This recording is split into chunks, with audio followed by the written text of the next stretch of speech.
on the beat.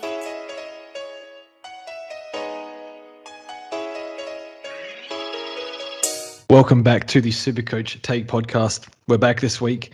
Round 18 is over, and rest in peace to our brothers with Tobias Greene and Callum Mills. I know the guy in first had Mills in a donut, so he fell from first. So really rough week this week, but nonetheless, we're here to speak about it. We'll speak about the Greene Mills situation, Dustin Martin replacements, Josh Kelly possible replacements. Don't know if he's how long he's going to be out for, but fingers crossed it's not too long. We'll speak over some rookies, not really super relevant, but nonetheless some interesting ones here. And then finally we'll go over next year, our first two picked in each line, which would be really fun to talk about. So first up, joining us is Enno. You copped the double this week. How'd you go this weekend? How'd you go? The double donut. I think it's the first one I've ever copped. And honestly, it didn't feel as bad because, let's be honest, I'm already in the shit. So to cop it at this stage doesn't really feel as bad as it may have in another year. But yeah, so have Blankford, was going to trade him with my last trade. And then on Friday night, Dusty got his kidney absolutely destroyed. So I sort of had to hold off and knowing I had to trade Dusty next week because he was gone for the year. I had to cop the Langford donut because Briggs and McRae are my cover, so that's not cover. And then, of course, on the Sunday, the old Cal Mills laid out because the man loves his rugby. Apparently, he was a gun junior rugby player, so of course he had to be at the game. But I feel for other people who are like top 100 because I think he got a lot of people highly ranked this year by starting him. So it's been an unbelievable selection. So I do feel for the people that had to maybe had no cover for him late because it's the last game. Sometimes you can't prepare for that, or you've used your emergency already on Whitfield or whatever you've done. So real stiff. Two at 22.70. So we'll move quickly past that score and we'll ask JD how he went because he's looking pretty good this year. JD? I thought you'd gotten used to me not being here. You kind of just kept going. I was like, I'll be brought into this at some point. Don't worry. No, mate, you tell me how you went because I don't want to stop talking about me. Oh, okay. Yeah, I got a 24.53. I dodged a lot of the carnage after copying Langford last week. So just the Dusty injury for me, that took me up to 484 overall, so top 500, which is pretty nice. And hopefully going to close in on top 300, but I guess that is going to largely depend on how the Supercoach gods deals up some injuries over the next few weeks. Very nice, JD. For me, 24.41. I had Matt Parker cover for Toby Greene. I was like, do I need cover this week? And then it turns out that Toby Greene was out. As soon as they said that Toby Greene, that GWS players were out, you just knew it was going to be Toby Greene. So just how it is, just what an absolute circus GWS players are. Like never again, ever again. Like even the rookies, they're just like Briggs is in and out. Like are they better? It's like Tom Green, Leon Cameron's still not sure if he's best 22. Just screw that club and everything about it and everyone in it and just enough. You get me? So I think I got it, yeah. Because we said at the start of the year, no GWS players, and now I have 3, and now my team's in shambles. So, anyway. Well. If only there was someone that, I don't know, maybe did a podcast with that told you a dozen times not to pick up Josh Kelly. That would have been really beneficial, I think, for your team at this point in the year. I'm glad for you that you didn't go back. I told you, if I picked him up, he was gonna hurt me. The boy was gonna hurt me forever, and I just couldn't take one more heartbreak. To be fair, it's a rolled ankle, so is that he might be back this week, right? I haven't said how bad it is. I don't know. It's not a calf, or it's not that. He's actually been all right, but yeah, I guess just the name and that he's burnt people about 4 times in the past, and that jumper, it just does it to you. We thought Whitfield was the worst of it, but it hadn't even got started. Yep. Hopefully Whitfield's back. Whitfield had a bloody headache from a feather knocked to his head. What is wrong with that jumper? Move on. Okay. That was not a feather. Not okay. Anyway, keep going. By the way, like the injury that he had at the start of the year, that's the same one Dusty got. So it's like wasn't it weak liver or was lacerated? Same. Yeah, I know. Anyway. So the Greene Mills situation, I think these guys are hold. So they're not allowed to play next week as far as we know. So I guess they just hold, even if you have like a donut. I think a lot of people are pretty low on trades, and most people seem to have like 93 or something percent in the top 100 have Dusty or whatever, or probably 90 plus for like top 5,000 or something. So a lot of people will deal with that this week. I mean, I'm fortunate enough to cop a 40 to get 40s from Matt Parker as cover for Greene, and then Mills. A lot of people would have lost Highmore this week, so a little bit rough. So I guess you probably just cop the donut if you need to hold your trades elsewhere with these two. Would you guys agree? I mean, yeah, thanks to the Queensland government that you have to quarantine for 14 days, even with a negative test. Hopefully they backdate it to Tuesday or whatever the rugby game was. So it's not, it'd be stupid for it to be 14 days from Sunday. But I think Tom Morris said from the 27th of July onwards, they're free. So is that one game, hopefully? Yeah, that's one game. And they said it's mid-season, midweek shenanigans. But as a whole, obviously. Next Tuesday, the 14 days will be passed. Yeah. So that's a hold, yeah. Just unfortunate. It's just one more week, yep. So I think we'll dive into the Dustin Martin replacement. So he's around, what is he, like 445k or something? I think that's what I paid for him. That's it, yeah. Nice. So we have a few options here. I've been getting 400k forwards all year. So I pretty much only have one option for me personally, but we have a few. So Rowan Marshall's popped up. Tom Hawkins has had a few shocking games and now come back in the past. He came good probably the last 3 weeks, but before that, it was enough for him to drop in price a lot. Shea Bolton's had a few off games. He's looked really good. Jordan De Goey we'll speak about.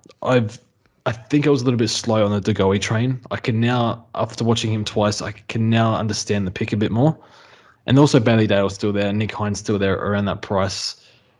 Do we have any preferences? I'm going to go Shea Bolton because I can't afford literally anyone else. I have 7k in the bank, so my options are Bolton or Taron Thomas.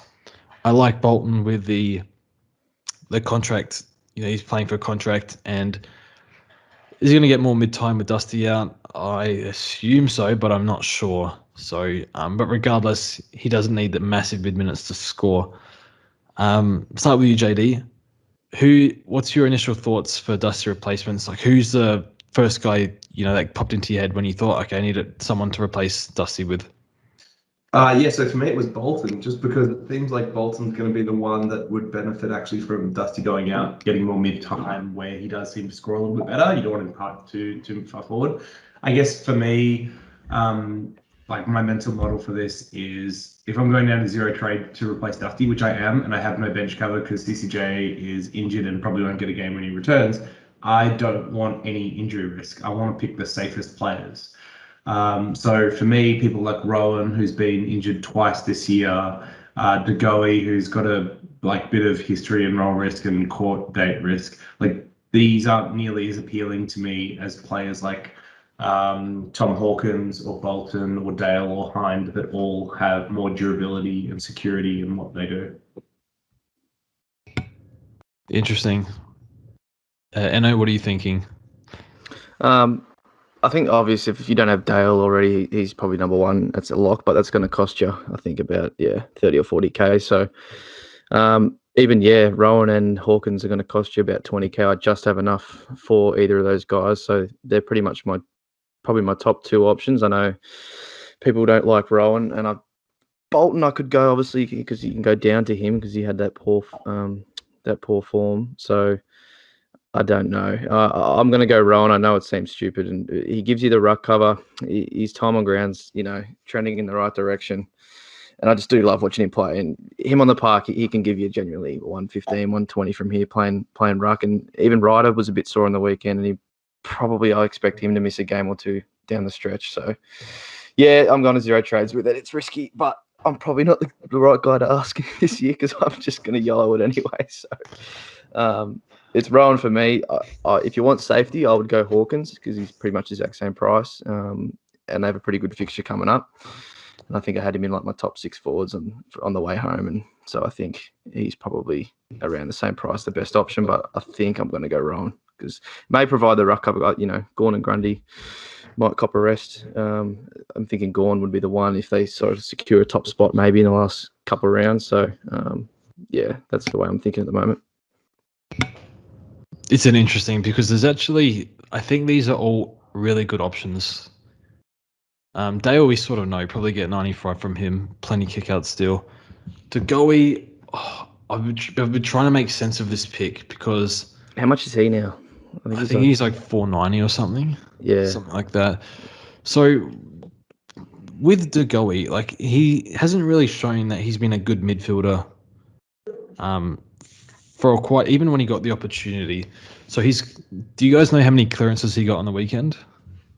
Not sure. Okay, 0. All the ball he's getting is around the ground. And there was they spoke about on Fox Footy about Robert Harvey's game style, where it's just midfielders like stuffing around with it around the ground a whole lot. Because like they're number one, I think like all these disposal stats and stuff like that. So he's getting the ball, he's taking plenty of marks around the ground, floating up forward as well. So do you know how many marks he had? It's like 12 or 14 or something. What was it? 12, and then the week before 10, and the week before that 9. And the contested numbers are pretty low. So yeah, because this makes sense because for some reason his tank's gotten a lot better because he seems to be running out games well. So this pick's kind of confused me, but I can see how he's scoring, and he was on the AFL Fantasy official podcast. They do a great podcast over there, and they had Degoe on, and they asked him, are you going to keep up this form? And he said pretty much yes, which of course he's going to say anyway. But it looks like a sustainable game style because he's just running around, running out games well, taking a whole heap of marks around the ground, and that's kind of the style that they're being coached for at the moment, it seems. So I actually think that Degoe, I'm a little slow on calling him a legit pick, but he's still at injury risk though. So if you have no bench cover, I'd be very nervous with Degoe given his history. Plus the court date, I think it's August 9. I don't really know the details around that. But yeah, I don't mind the Degoe pick. For me, the pick is Rowan. So I brought him in this week. Very happy. Looked really good. Lots of ruck time. Marks around the ground, missed some crucial shots on goal, which could have made his score explode.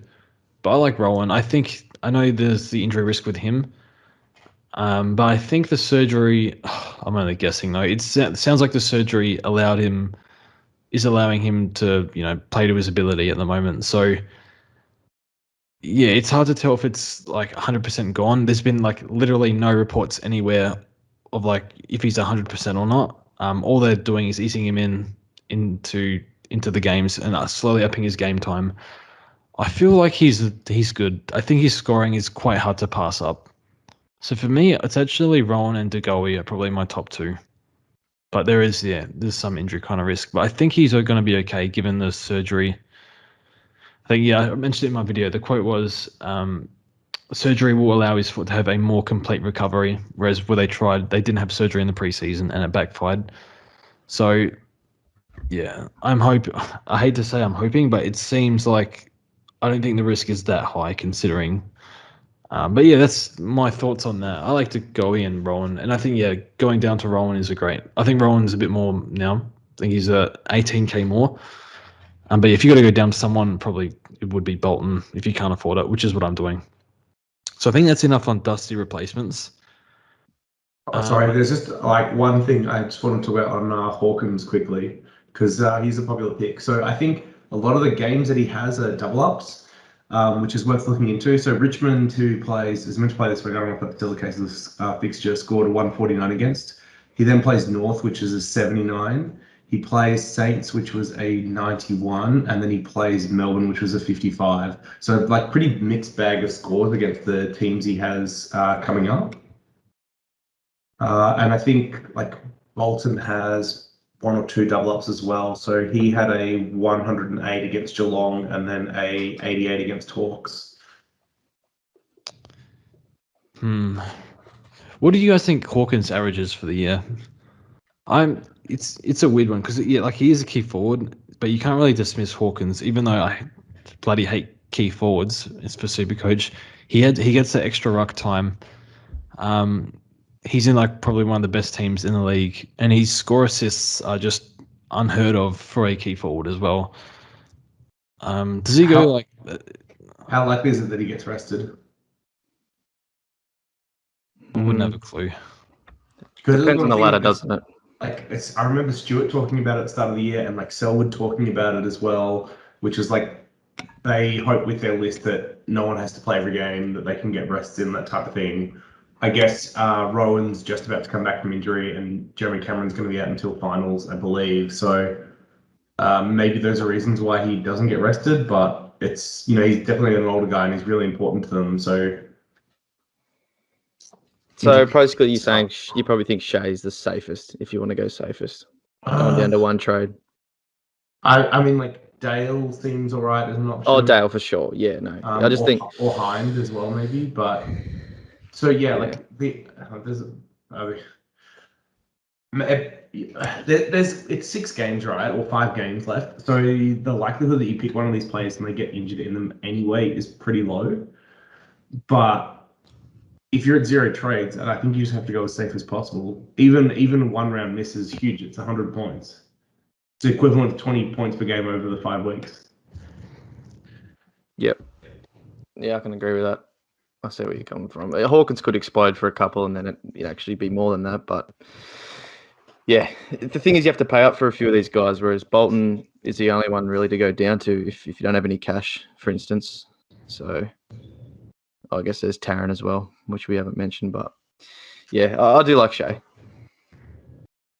Yep. So I think that's enough on Dusty replacements. But yeah, I think the good thing is that we have, a while ago we were looking at value forwards and we just got a massive migraine from trying to figure which one was any good or not. I think this time around, at least, I think the options are okay.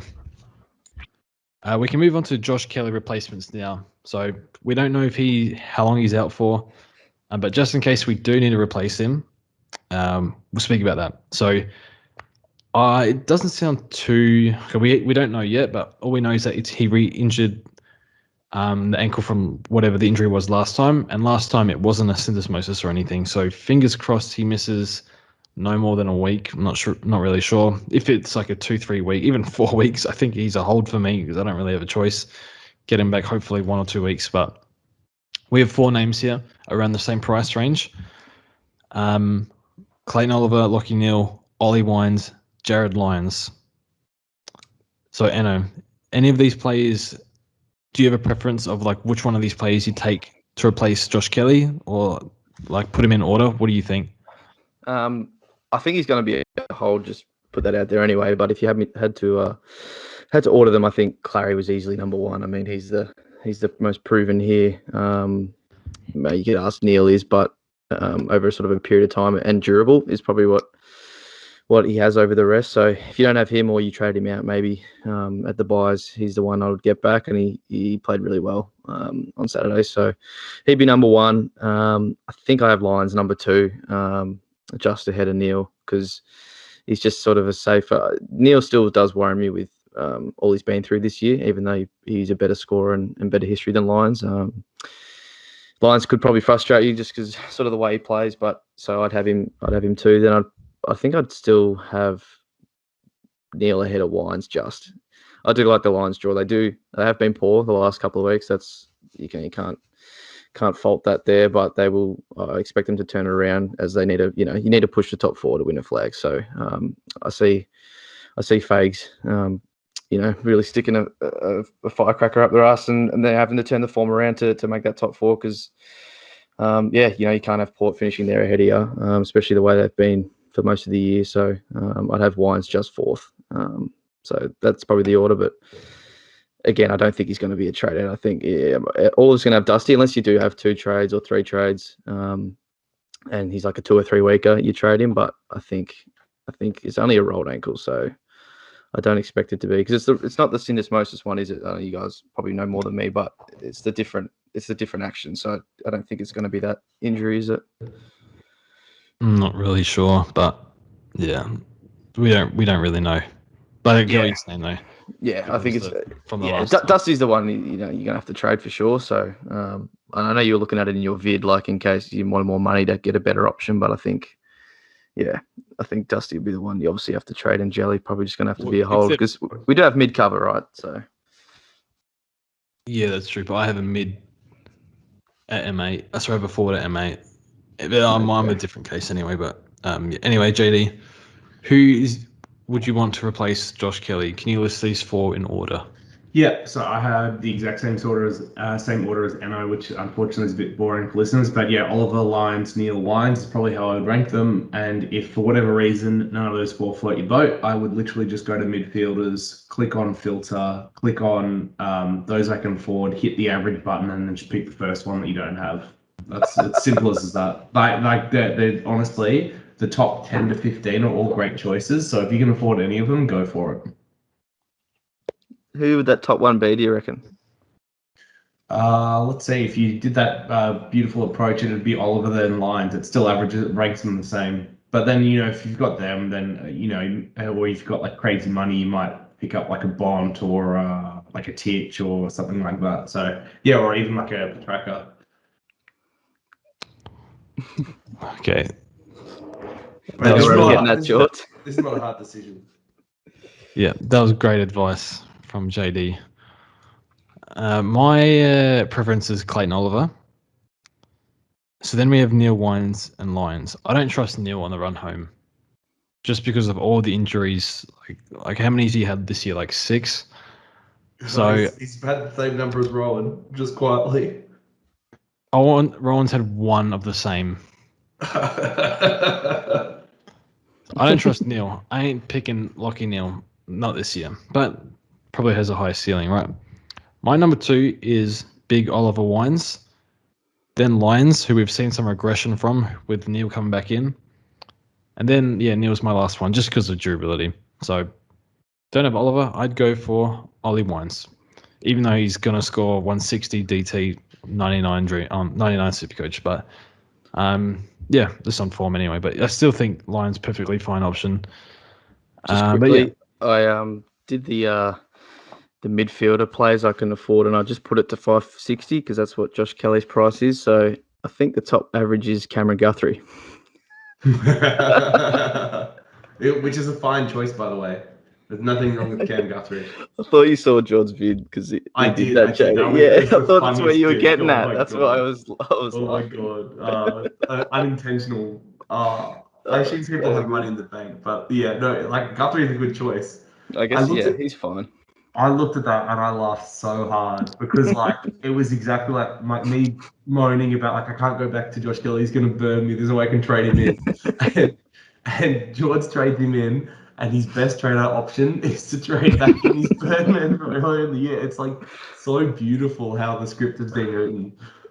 Sorry, George. Not for George, but hey, I laughed. I thought, that gave me a little chuckle. So your content's making people happy, George, and isn't that the real important thing? Content, yep. Well, I didn't think it was that funny, but anyway. Look, Cam Guthrie, all I can say is he put in the most P-Heart premium performance since Caleb Daniel frees his ass off in Ballarat in round 5. So, I don't know. We should make a list. The top 5 most pissant performances from a primo. Bolton against the Swans in round 3 or whatever that was. I thought that was 29. Oh, that would be funny, actually. Yeah, you could go down to Guthrie if you want, or even like Luke Parker. Anyway, that's probably, we've spoken enough on possible jelly replacements, but most likely he's going to be a hold anyway. Let's just stacked on the trades then. Yeah, if it's a 2-3 weeker, just trade him. But I don't think that's anyone. We'll touch on rookies. So 2 rookies looked okay. So Durham from the Bombers, mid defender 102k, seemed okay. What did he play? Did he play wing? I think he did. Saw him a bit forward. I think he was playing forward a bit. He had the second most pressure acts for Essendon. I think at least at one point in the game that was a stat that they commentators read out, which was probably more a reflection of how poor Essendon was, and rather than how good Durham was. But he played a good game for a rookie on debut. Yeah, you could see, I guess, why he was rated and why he was picked up. Yep, so he seems like an okay option, especially 102k, and also West from the Eagles. Did you watch this game, Anna? Yeah, I watched a bit of it. He was actually not too bad. Played bit of midfield as well. So yeah, look, they do have a few of those rookies. That Edwards played as well, so you wouldn't know with their job security. But again, you're probably not looking for too much job security with a rookie these days. Just hopefully they play when you need them. And he's a mid, isn't he, in Supercoach? So yeah, I think Shuey's out for a bit. That's true. So maybe he's job security short term is not too bad. Mature age, and I think he averaged 100 plus in the waffle. So seems like a pretty easy downgrade if you need that for whatever reason. I'm not sure anyone would need downgrades at this point, I guess. And then we have a 199k forward, Big Roscoe. So Roscoe's playing halfback, scored 107 on the weekend. I was just reading Collingwood supporters speak about him, and they all really loved his game. I think it's suited to halfback. So, yeah, if you needed a 200k player, that's all you could afford. He also had a moment during that game where he ran through Eddie Betts, like really took him out. And the first thing he did was like go over and check that it was okay and call for trainers, which was like pretty class act. Definitely not something you expect of a Collingwood player, but yeah, Roscoe seems like a good bloke as well as a good player. It looks like one as well. Okay, so I guess we'll move on. So that's rookies. So finally, we'll speak about 2022, who I can't wait. So we're going to list we'll start off we'll go around through everyone. So our first two picked in defense, midfield, rucks, and forwards. Obviously, we don't know for sure who's getting what, but we sort of have some sort of idea. But nonetheless, I'll start. So my first two picked in defense, I'm not really sure. It's going to depend on rookies, but I'll be pretty sure I'll pick Jordan Ridley, underpriced because of that concussion game. And also, I still like Jake Lloyd, even though he's overpriced. Not sure I want to pay more for a defender next year, but we'll see. But 22 games at 105 average, probably. I take that. That's one less headache, even though you pay a bit more.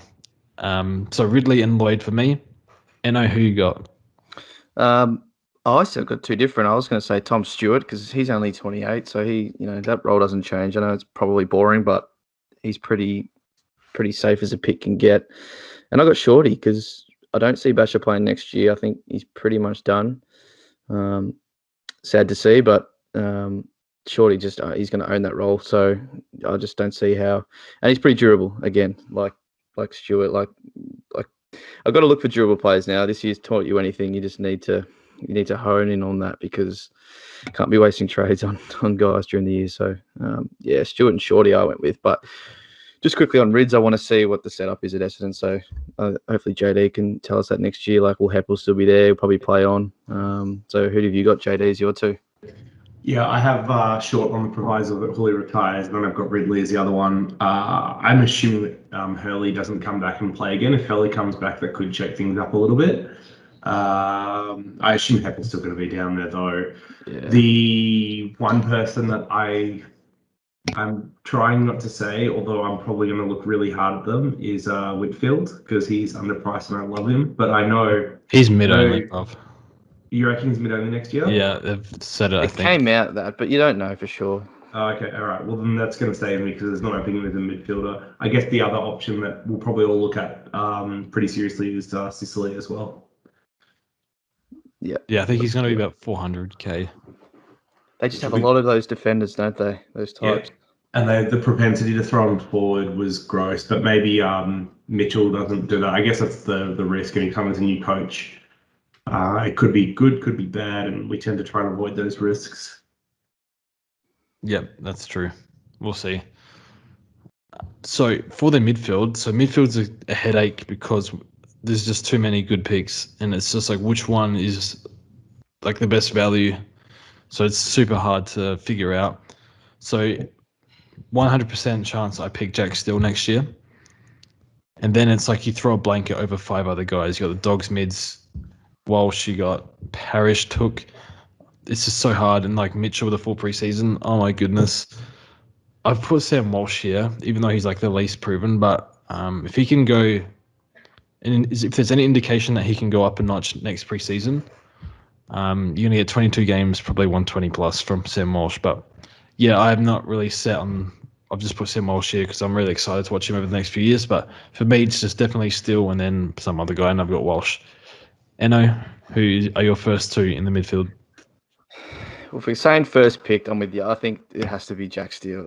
It's so stupid how I didn't get him in this year. Obviously, I was already down bad, and I was like, I'll just get Mills because I like watching him play. But Steele is number one, and he's just going to be there for another 5 years. He's easy first picked. The second one, like you said, is a bit more interesting. I'm going to say Took, even though I probably was off on him a few weeks ago. I just super impressed with what he does. Like on the weekend against the Dogs as well, he was on about 60 something during the third quarter midway, and this man's work rate has just pushed himself to a 120, and he had like 15 touches in the fourth quarter. Like he just doesn't stop. So I don't think you're just ever going to see a bad game from him, which is like what you want.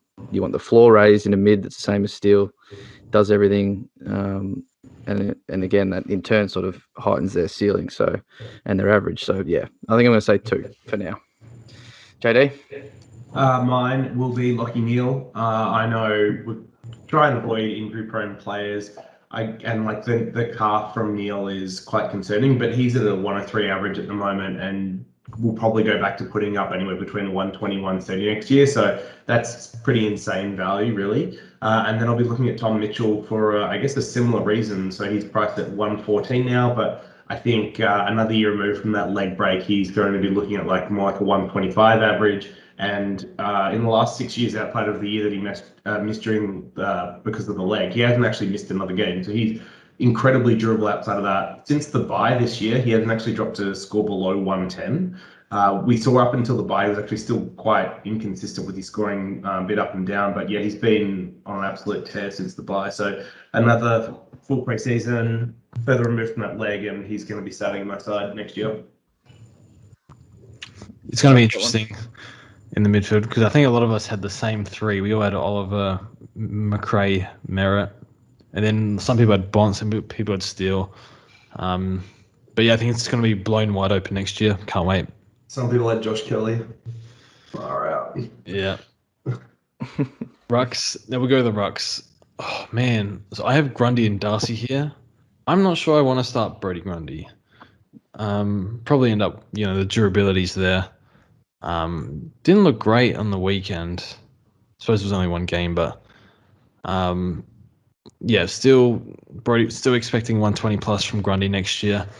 And also Sean Darcy, who I think the upside is too hard to pass up with Darcy. His scoring is just unbelievable. Just similar. He does remind me a bit of Gawn in the way, like he works really hard around the ground and he just drops back and takes so many marks. It's just ridiculous, especially late in games. So for me, I have Grundy, Darcy. I don't know what the nickname for that is. Is it Shaundy? I don't know. We'll see. Gracie. Yeah, I like that one. What are you thinking, Eno? It's either one of those two, and if a rookie or anyone pops up, I'm locking that in because we've started the Gaundy for too long. It's been a great ride while it's happened, but I want to just diversify a bit of that cash somewhere else. At the start of the year, it's gonna be so nice not having to spend almost bloody $2 million on these guys. So if there's a rookie ruck or something, I'm gonna lock that in, provided they're a good option, of course. Well, I think the thing with this is, like in previous years, I still think set and forget it's going to be good. It's just that it's Grundy Darcy instead of Grundy Gawn, for example. But I think the mids are going to match the rucks now. That's what I mean. It's been so good because they were 130 odd, but now are they sort of 120, Gawn's not going to be 120 something again, is he? Have you got that set in your mind? I don't see it in the current setup. Jackson's taken too much away from him. So, yeah. Anyway, JD? I've written Grundy, Darcy as well. With Jackson's emergence, I think Gawn's going to continue to dip a bit and score from here on out.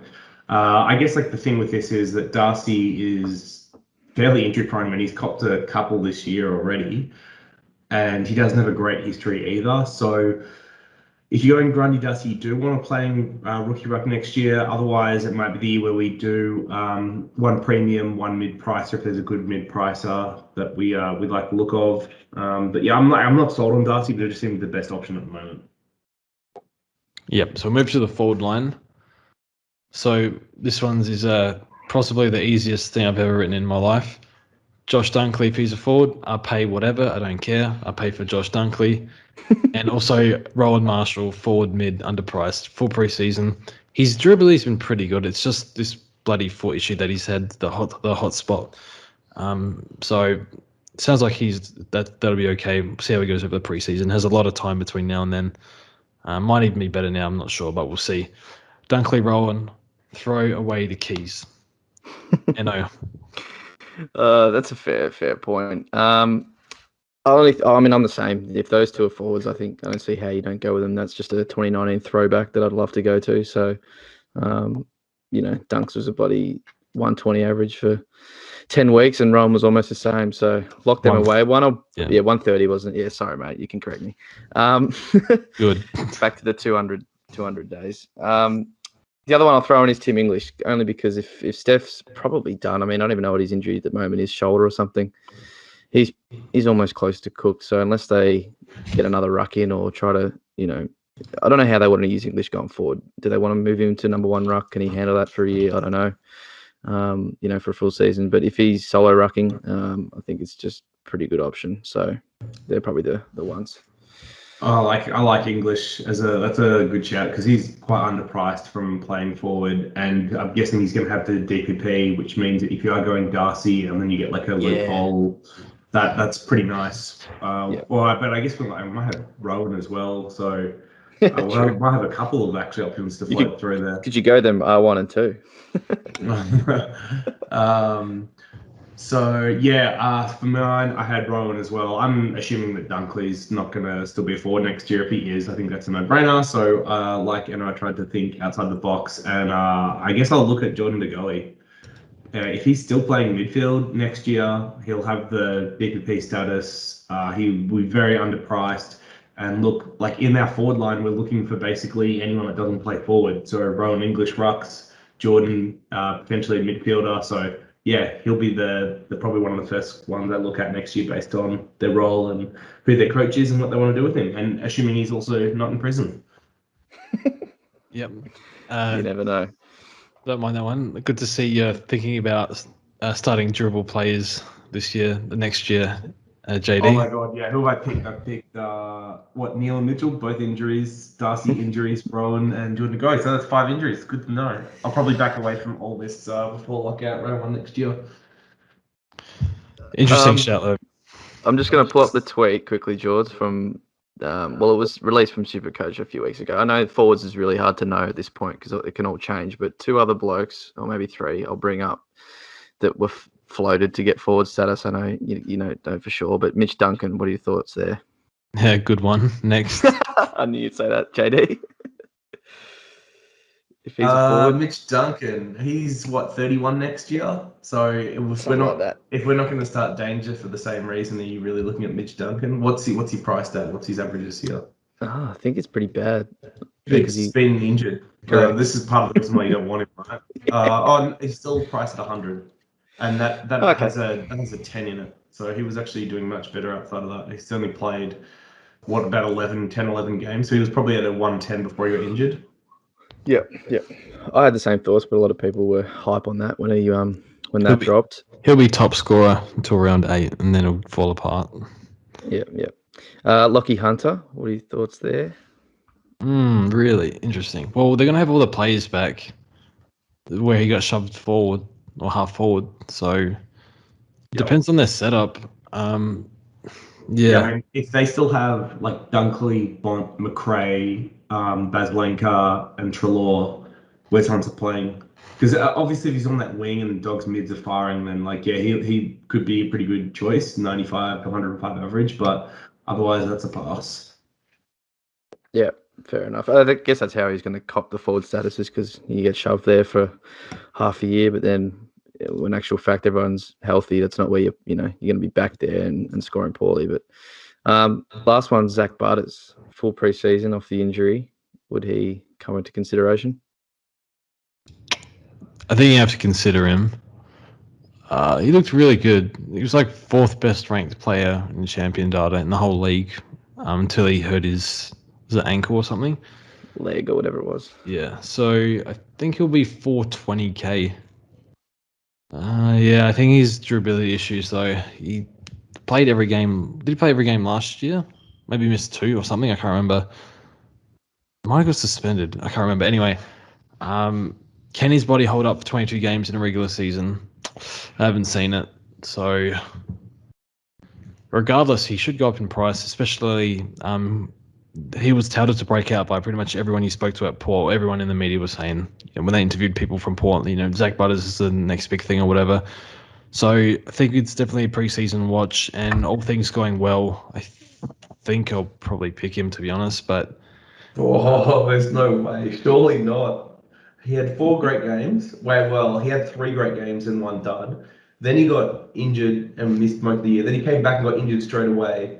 Like, come on. No way. I think the other thing as well with Butters is that Rosie was actually the one that was probably even touted more highly than him to break out and get more midfield time. But him being injured with his foot and in and out of the side's limited that. So I actually just wonder how much of this opportunity there is for Butters there next year, or whether like him and Rosie are actually rotating through more, almost like what a Bolton and Dusty would do.